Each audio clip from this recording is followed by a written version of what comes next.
J'ai été étudiant à l'école Pivot de 2015 à 2019 en section animation 2D et aujourd'hui je suis auteur de BD chez Dupuis.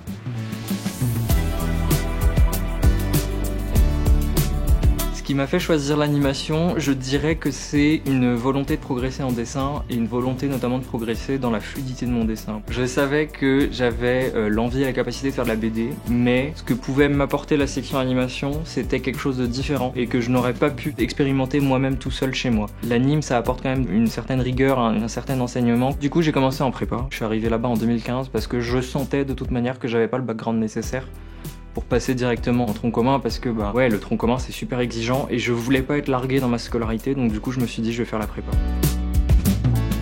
Moi je dirais que la formation de Pivot elle m'a apporté de la confiance, beaucoup de confiance, parce qu'en fait on est entouré de gens qui sont très talentueux, ça pousse évidemment vers le haut. Ça m'a aussi apporté beaucoup de rigueur, c'était quelque chose dont je sentais que j'avais besoin, parce que moi j'étais un jeune artiste, j'avais pas du tout de structure dans la manière de taffer et j'avais besoin d'être cadré et je pense que l'école notamment m'a apporté ça. Les rencontres que j'y ai faites sont primordiales pour le reste de ma vie pro.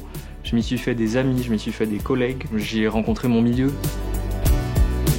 À la sortie de mon école, je suis allé au festival d'Angoulême donc avec mon book sous le bras. C'est-à-dire que je suis allé sur les stands des éditeurs. J'ai demandé à quelqu'un si je pouvais avoir un éditeur et cette personne à qui j'ai demandé ça était éditeur chez Dupuis. Du coup, j'ai montré mon taf. Et quelques semaines après, donc pendant le confinement, il m'a contacté et de là, j'ai créé ma série qui s'appelle Distress, qui est éditée chez Dupuis et je bosse dessus depuis 4 ans.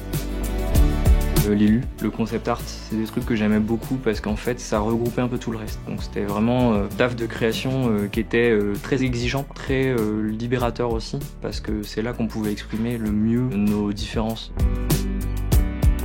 Mon projet Distress, c'est une chasse aux monstres à Montréal queer avec des loups-garous. Et en vrai, j'ai une chance incroyable, c'est-à-dire que j'ai signé une série qui va me durer encore longtemps, qui est éditée en France, en Belgique, au Luxembourg et au Canada. En gros, c'est un webtoon. Donc le webtoon, c'est une BD qui se scrolle. C'est très intéressant, très différent de la narration qu'on a l'habitude nous de voir, notamment en France avec la BD papier. Je dirais que les qualités pour ça, c'est d'une, la rigueur. Parce que c'est un métier qui est solitaire. C'est un métier où personne ne va nous prendre la main pour le faire, on n'a pas une place définie qui nous attend. Donc il faut se créer sa place, il faut avoir confiance en soi, mais pas trop non plus pour être en mesure de changer des choses dans son histoire. Il faut quand même accepter d'avoir une certaine marge de progression et d'erreur. C'est avant tout le fait d'être tout seul et que globalement je suis le maître de mon propre bateau. J'ai la main mise sur mon projet, je peux faire mes décisions et ça c'est un truc de fou quoi.